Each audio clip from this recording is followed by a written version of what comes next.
Hello friends, कैसे हो आप सब। फ्रेंड्स, हमारा टॉपिक चल रहा था समुच्चय यानी कि सेट्स।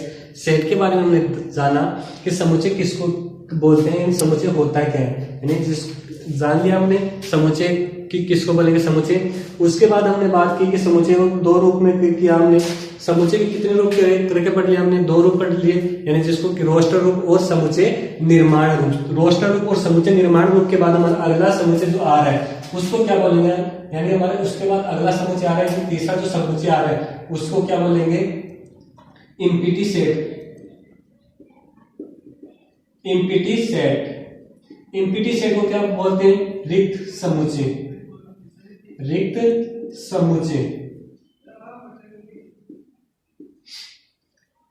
अब ये बताओ कि रिक्त समुच्चय होता क्या है, क्या होता है रिक्त समुच्चय होता है क्या, किसको बोलेंगे हम रिक्त समुच्चय। यानी रिक्त समुच्चय उसको बोलेंगे जिसमें कुछ है ही नहीं, जिसमें कुछ है ही नहीं उसको क्या बोलेंगे हम, रिक्त समुच्चय बोलेंगे। किस अगर उसके अंदर यानी सेट के अंदर जो हमारे पास सेट दे रखा है उसके अंदर कुछ है ही नहीं उसको क्या बोलेंगे, रिक्त समुच्चय बोलेंगे। तो रिक्त समुच्चय को किससे दर्शाते हैं, यानी जो रिक्त समुच्चय होगा उसको किससे दर्शाते हैं, फाई से दर्शाते हैं। किसको दर्शाते हैं, फाई से दर्शाते हैं। या इसको कौन से और क्या दर्शा सकते हैं, इसे खाली ब्रैकेट के अंदर लिख देंगे तो वो भी क्या होगा, एक रिक्त समुच्चय के अंदर ही आता है। जी देखो, अगर मैं बात करूं कि अक्ष का मान जो है, ठीक है, अक्ष का मान जो है वो एक से तो क्या होना चाहिए, बड़ा होना चाहिए, और दो से क्या होना चाहिए, छोटा होना चाहिए। और यहाँ जो अक्ष है वो क्या है, प्राकृत संख्या। अक्ष जो है एक है प्राकृत संख्या है। अक्ष क्या है, एक प्राकृत संख्या है। देखो क्या कह रहे हैं कि अक्ष का मान जो एक से बड़ा और दो से छोटा है, लेकिन जो अक्ष का मान वो क्या होना चाहिए, एक प्राकृत संख्या होना चाहिए। उनका क्या बनाना है, हमारे को एक समुच्चय बनाना है। तो एक ये बात बताओ कि जो अक्ष का मान है, अगर यहाँ देखो अक्ष का मान एक से तो क्या होना चाहिए, बड़ा होना चाहिए। तो एक से बड़ा क्या होते हैं, दो तीन चार, लेकिन दो से क्या होना चाहिए, छोटी होनी चाहिए। तो ये भी क्या हो रहा है, इनके बीच में कोई संख्या है ही नहीं। संख्या नहीं है तो वो क्या होगा, एक रिक्त समुच्चय होगा। क्या होगा, एक रिक्त समुच्चय होगा। इसको क्या बोलेंगे, इम्पीटी सेट यानी रिक्त समुच्चय। इसके बाद हम अगले सेट की बात करें, कौन सा सेट होगा, finite set. FINIT, finite set. और फिनिट सेट और इसका अगला वाला होगा इनफिनिट सेट।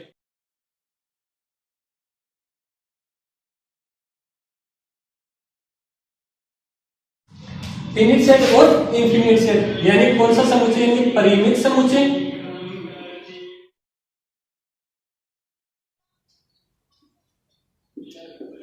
या अपरिमित समुच्चय। अपरिमित समुच्चय, अपरिमित समुच्चय। मुझे ये बताओ कि फिनिट यानी परिमित समुच्चय किसको बोलेंगे और अपरिमित समुच्चय किसको बोलेंगे। परिमित समुच्चय किसको बोलेंगे और अपरिमित समुच्चय किसको बोलेंगे, ये चीज बतानी। मुझे ये बताओ, जिसमें बात करूं प्राकृत संख्या की, तो प्राकृत संख्या होती है क्या, यानी जो दो एक से स्टार्ट होती है।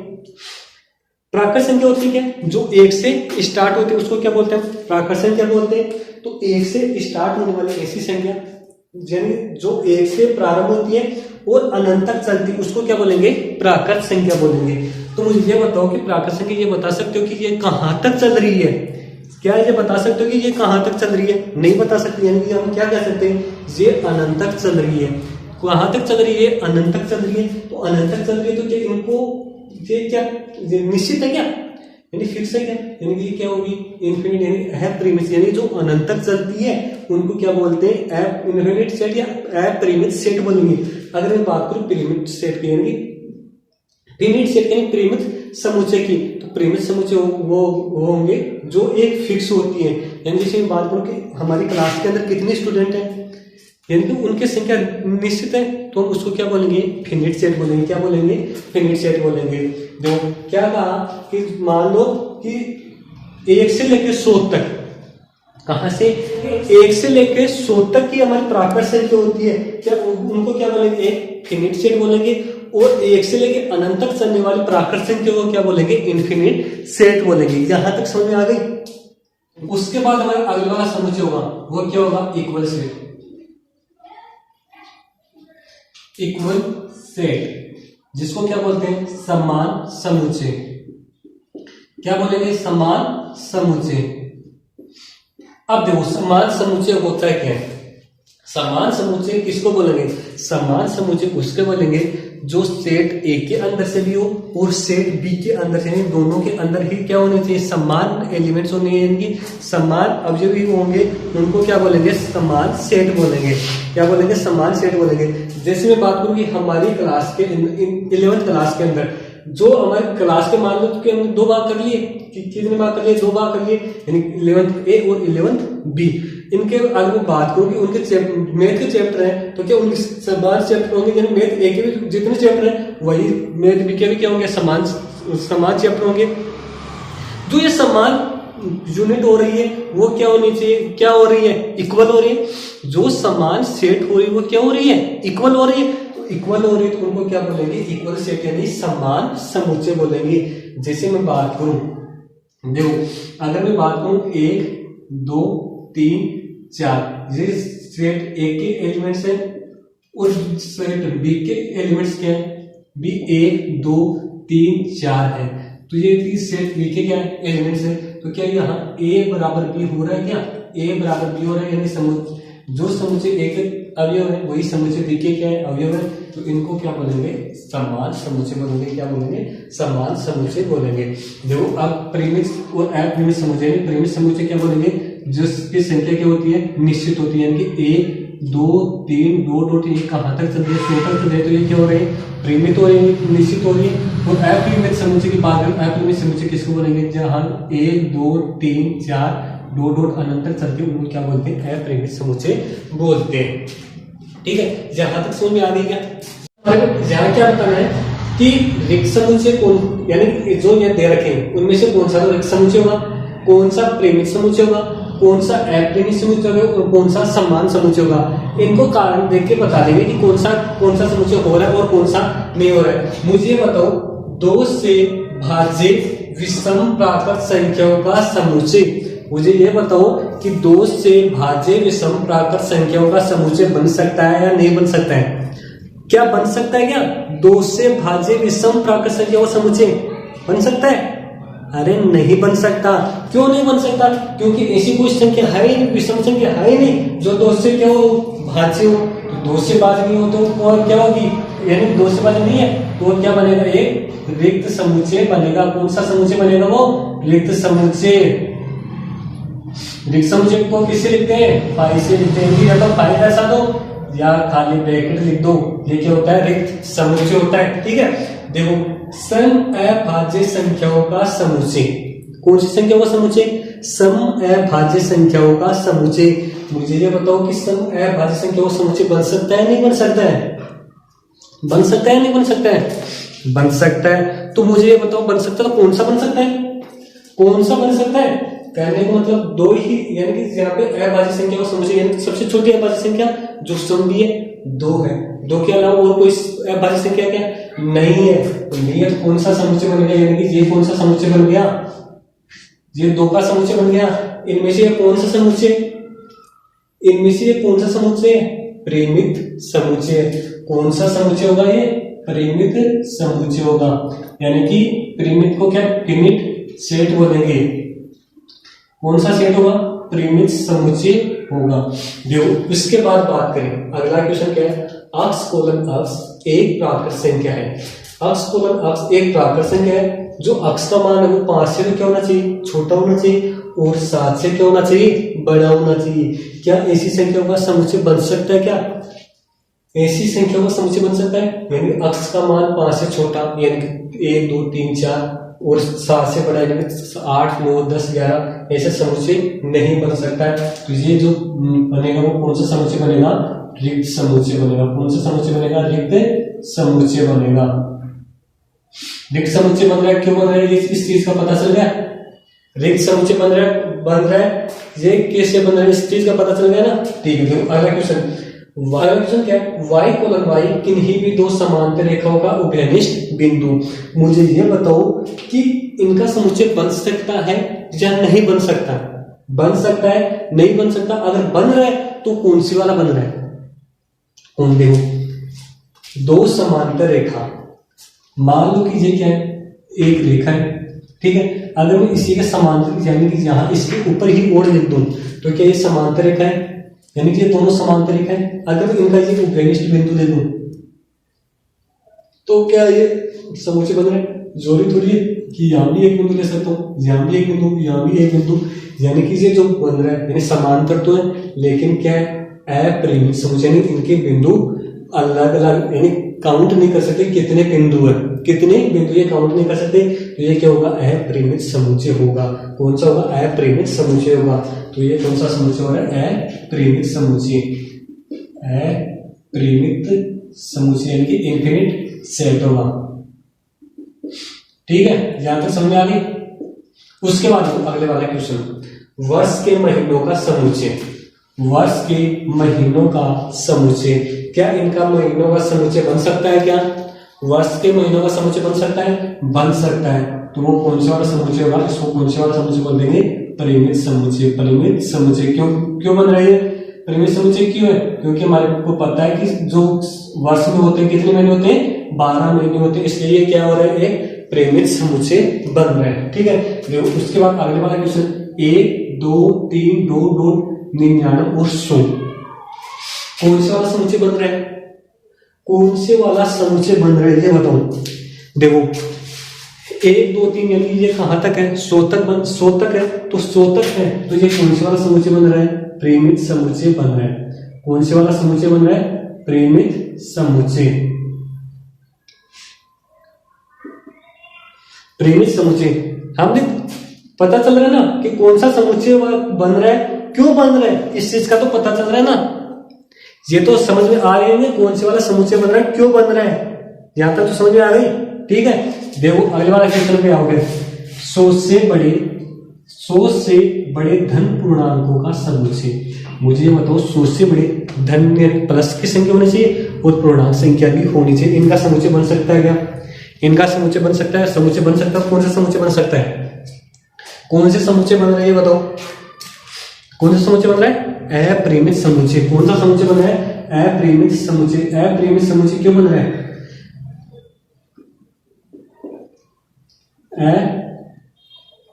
अपरिमित समुच्चय, अपरिमित समुच्चय बन रहा है। क्यों बन रहा है? क्योंकि हमारे को पता है कि जो इनके 100 से बड़े कौन से होंगे? 101 102 2 डॉट आगे तक चलता जाएगा, इसलिए क्या हो रहा है? अपरिमित समुच्चय हो रहा है। ठीक है, तो अगला वाला क्वेश्चन क्या है? 100 से 99 से छोटे अभाज्य गुणनखंडों का समुच्चय। देखो 99 से छोटे अभाज्य गुणनखंडों का क्या करना है? इनका क्या करना है? एक समुच्चय बनाना है। तो मुझे ये बताओ इनका समुच्चय बन सकता है क्या? समुच्चय बन सकता है? बन सकता है। बन सकता है तो बनाओ। देखो सबसे छोटी अभाज्य संख्या 2, उसके बाद 3, उसके बाद 5 7 11 13 15 15 तो नहीं होगी, कौन सी होगी? 17 19, उसके बाद 23। कहने का मतलब इनका 100 से छोटी संख्या होगा बन सकता है, यानी कि 97। इनका क्या कर रहा है? समुच्चय बन रहा है, वो भी क्या है? 99 से छोटी है। कौन सी संख्या है? अभाज्य संख्या। इनके क्या हो रहे हैं? गुणनखंड हो रहे हैं, इनके क्या हो रहे हैं? टुकड़े हो रहे हैं। तो 99 से छोटी है, ये कौन से वाला समुच्चय बन गया? ये वाला समुच्चय बन गया परिमित समुच्चय। कौन से वाला समुच्चय बन गया? परिमित समुच्चय बन गया। ठीक है, यहां तक समझ में आ गई। देखो यहां तक समझ में आ गई। अगले वाला क्वेश्चन बताओ, 1 2 3 2 डॉट आगे तक चलती जा रही है, तो इनका समुच्चय बन रहा है क्या? समुच्चय तो बन रहा है। समुच्चय बन रहा है तो कौन सा समुच्चय बन रहा है? कौन सा समुच्चय बन रहा है ये बताओ? कौन सा समुच्चय बन रहा है? अपरिमित समुच्चय। कौन सा समुच्चय बन रहा है? अपरिमित समुच्चय। यहां तक समझ आ गई। अगला क्वेश्चन क्या है? अक्ष अक्ष के समांतर रेखाओं का समुच्चय। मुझे ये बताओ अक्ष अक्ष के समांतर रेखाओं का समुच्चय कौन सा वाला समुच्चय बनेगा? कौन सा वाला समुच्चय बनेगा? अपरिमित समुच्चय बनेगा। कौन से वाला समुच्चय बनेगा? अपरिमित समुच्चय बनेगा। अपरिमित समुच्चय बन गया। क्यों बन गया? इस चीज का पता चल गया क्योंकि अक्ष अक्ष के समांतर तो अनंत रेखाएं खींची जा सकती है, उनका एक समुच्चय बना सकते हैं, यानी कि कितने भी रेखा हो उनका एक समुच्चय बन जाएगा। ठीक है, यानी उनका अप्रमेय समुच्चय बन जाएगा। देखो अंग्रेजी वर्णमाला के अगला क्वेश्चन क्या है, अंग्रेजी वर्णमाला के अक्षरों का समुच्चय। अंग्रेजी वर्णमाला के अक्षरों का समुच्चय बन सकता है क्या? बन सकता है, यानी कि हमें पता है कि अंग्रेजी वर्णमाला के अंदर कितने अक्षर होते हैं, 26 अक्षर होते हैं, उनका एक समुच्चय बन रहा है। तो समुच्चय बन रहा है वो कौन से वाला समुच्चय बन रहा है? परिमित समुच्चय बन रहा है। कौन से वाला समुच्चय बन रहा है? परिमित समुच्चय बन रहा है। कौन सा वाला समुच्चय कह देंगे इसको? परिमित समुच्चय कह देंगे। ठीक है, अगले वाला क्वेश्चन देखो, मूल बिंदु 0,0 से होकर जाने वाले वृत्तों का समुच्चय। ये बताओ कि 0,0 से होकर कितने वृत्त खींचे जा सकते हैं? 0,0 से होकर कितने वृत्त खींचे जा सकते हैं? के लिए तो बताओ कि 0,0 से वृत्त तो खींचे जा सकते हैं क्या? खींचे जा सकते हैं ना। चलो, तो कितने वृत्त खींचे जा सकते हैं? अनंत वृत्त खींचे जा सकते हैं। कितने वृत्त खींचे जा सकते हैं? अनंत वृत्त खींचे जा सकते हैं। तो इसको क्या बोलेंगे? अपरिमित समुच्चय। क्या बोलेंगे? अपरिमित समुच्चय। ठीक है, उसके बाद देखो आगे वाला क्वेश्चन क्या है, यानी कि हमारे पास सेट दे रखा है, सेट ए दे रखा है, ए बी सी डी। ये सेट ए के एलिमेंट्स है, सेट बी के एलिमेंट्स कौन से हैं? D C B E. यानी कि ये सेट ए के, ये ए के एलिमेंट्स हो गए, ये बी के। क्या ए और बी दोनों सेम हो रहे हैं? क्या सेम हो रहे? तो ये क्या कह सकते हैं? सेट ए बराबर बी, यानी कि ये कौन सा समुच्चय बन रहा है? समान समुच्चय बन रहा है। कौन सा समुच्चय बन रहा है? समान समुच्चय। ठीक है, अगला वाला क्वेश्चन देखो, 4 यानी सेट ए के एलिमेंट्स क्या है? 4, 8, 12, 16 और बी के एलिमेंट्स क्या है? 4, 8, 16 और 18। क्या ए बराबर बी बन रहा है? क्या क्या समुच्चय ए बराबर समुच्चय बी बन रहा है? क्या नहीं बन रहा है? तो ये समान समुच्चय नहीं होगा। देखो अगले वाला क्वेश्चन क्या है, समुच्चय ए के एलिमेंट्स क्या दे रखे हैं? 2, 4, 6, 8, 10। ये समुच्चय ए के एलिमेंट्स हो गए। बी के एलिमेंट्स अक्ष कोलन अक्ष सम धन पूर्णांकों का संख्या जो क्या होंगी चाहिए? 10 या 10 से कम होनी चाहिए। तो 10 या 10 से कम होंगी तो उनका समुच्चय बन सकता है। उनका समुच्चय बन सकता है तो कौन सा समुच्चय बनेगा? सबसे छोटी संख्या 2, 4, 6, 8, 10। क्या हो रही है? ये सम संख्या है, धन संख्या है और 10 या 10 से छोटी संख्या है। तो यहाँ कौन सा वाला समुच्चय बन रहा है? कौन सा वाला समुच्चय बन गया? ये समान समुच्चय, यानी कि ए बराबर बी बन रहा है। तो ये कौन सा वाला समुच्चय बन गया? समान समुच्चय बन गया। यहां तक समझ में आ गई? देखो अगला वाला क्वेश्चन क्या है, अक्ष कोलन अक्ष संख्या 10 का गुणज।